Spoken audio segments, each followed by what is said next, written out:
Okay, welcome back everybody. And so last video we finished just by introducing what a sector is. Remember we called it, it's like a slice of pie or a slice of pizza. And so here's a picture, right? Our sector is this purple and now red shaded in section. And it's really just part of a circle, right? So it's kind of like part of a pie, part of a pizza, right? Part of a circle. A sector is simply just part of a circle. And so the idea, if we want to find a sector area, is how can we find the area of part of a circle? And so, right, the area of a full circle, just like we've been practicing up here, is pi r squared. If I type in pi r squared and I know my radius, it'll tell me the area of the whole thing. Well, what if I don't want the area of the whole thing? I just want an area of part of it of the circle. Another word for part of a circle is a fraction of a circle, and that's what we're going to do here. We're going to use the pi r squared area formula still, but we're going to reduce it or shrink it to just the fraction of the circle that we want. And here's how it kind of works. And just like I was mentioning in that last video, we need to remember some things about central angles and arc measures here. So let's say I draw a similar sector to the one in the other picture, right? Let's say this goes from A to B. And so what we need to know, if we want to figure out the area of this kind of shape right here, what we want to do is we need to know how big is this slice? How big is this slice of pizza? How big is this slice of pie? And remember, we measure that in degrees. And so this is kind of like an angle here. We call it a central angle because it's formed at the center, and it's some degree measure. Remember, a full circle is 360, so this could be 100 or 50 or 88.3, something like that. Now, remember, a central angle, so where this x is, and the arc it creates, so the arc between A and B, they are always the same.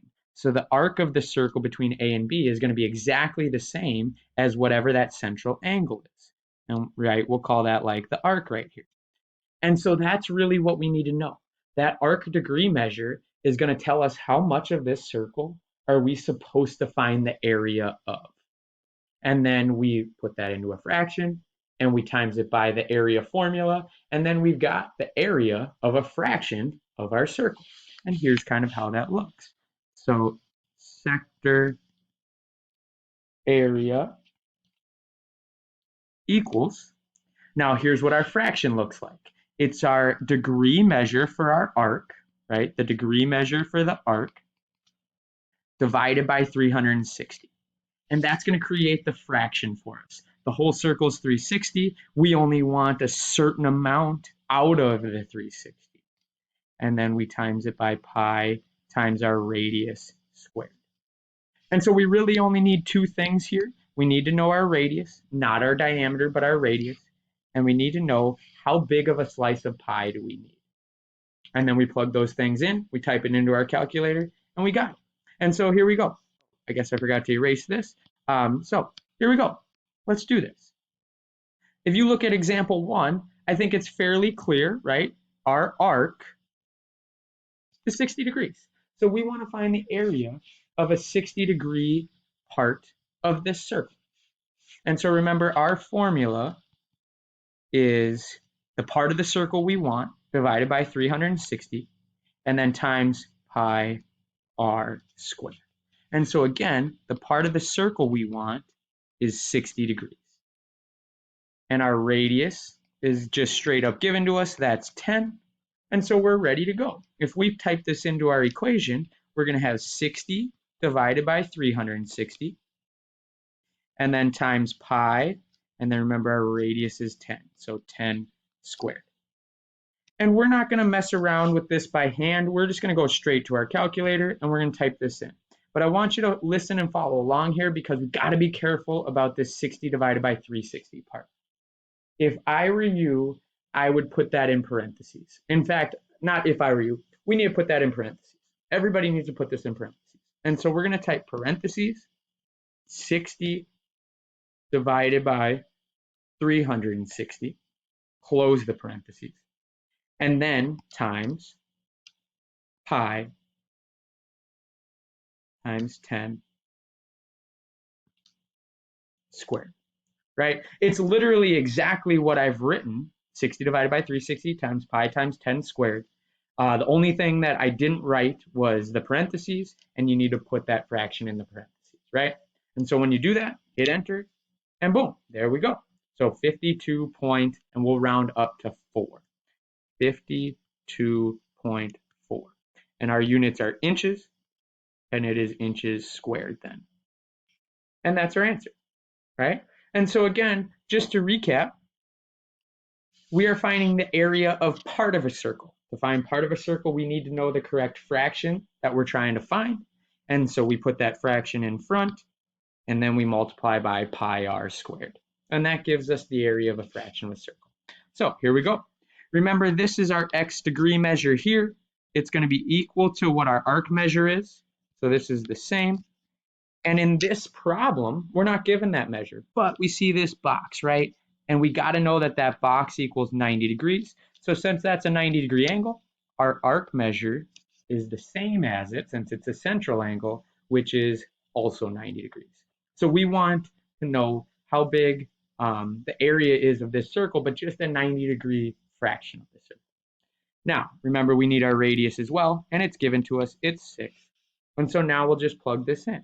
Our area will equal the 90-degree chunk divided by 360, and then times pi times our radius squared.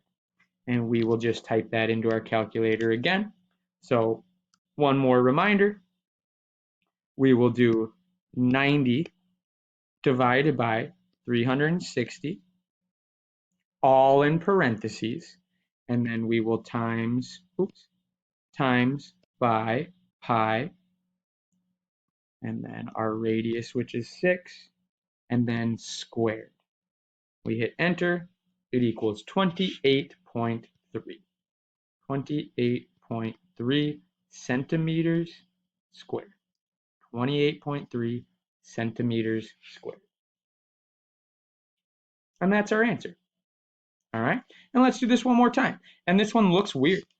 We don't often work with 200-degree things, right? It almost looks like this weird backwards kind of angle, but that's okay, because remember, we're not even really talking about our angles. We're talking about the arc measure, right?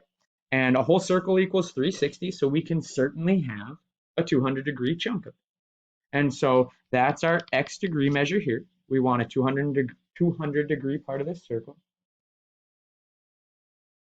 And then our radius is 8.5.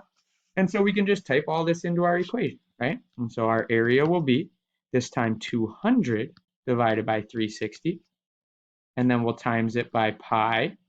And then our radius, which is 8.5 squared. And so one more time, we'll type this into our calculator.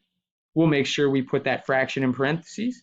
So 200 divided by 360 in parentheses times pi times 8.5 squared. And we hit enter, and it tells us 126.1. 126.1. And these units are meters, so meters squared. And that is our final answer. All right, excellent. Real quick, I'm just going to make up a new problem because I don't see any of them in this note packet. Let's go through a backwards problem real quick. So I'm going to move this way off to the side. Let's say we have a circle. Let's say we have a circle where we actually know the area. We know the area of that sector equals 100 centimeters squared.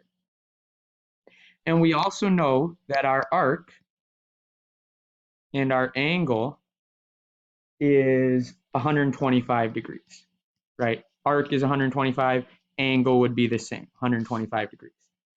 But we don't know our radius. That's what we want to figure out. Can we work backwards to find this radius? That's the question. So remember, our area equals our fraction divided by 360 times pi times our radius squared.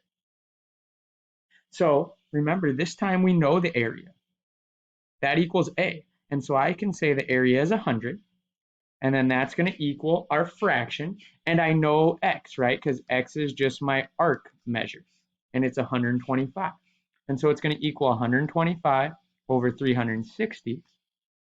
What I don't know is radius, but I still have to times it by pi r squared.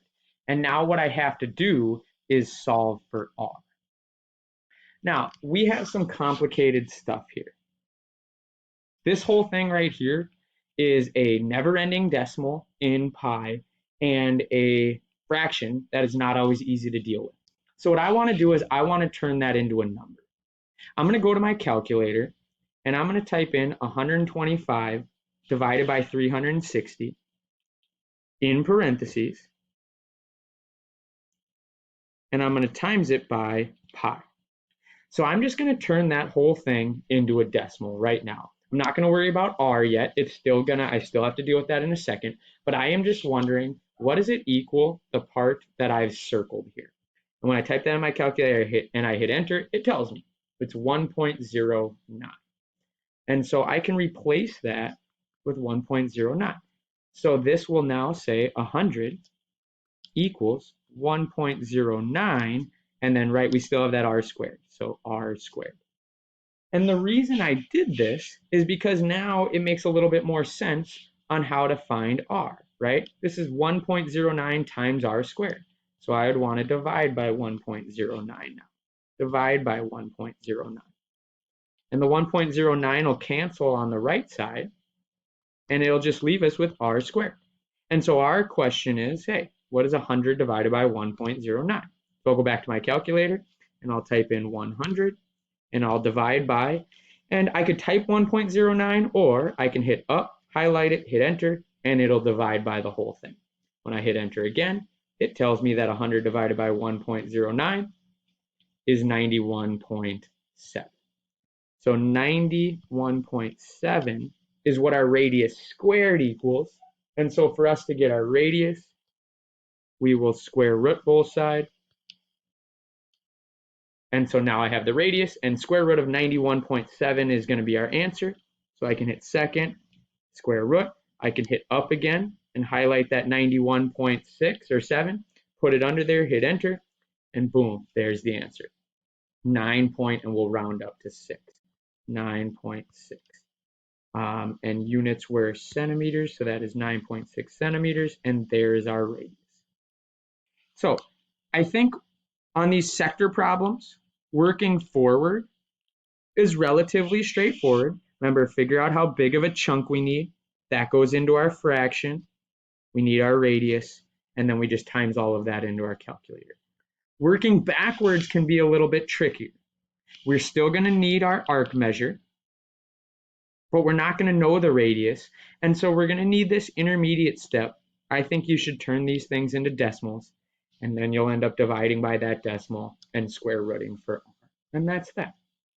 All right, so that is part 4. We just finished that up. It's all about area of circles and area of parts of circles. Go ahead and move on to the part 4 worksheet. Let me know if you have any questions. Keep up the great work.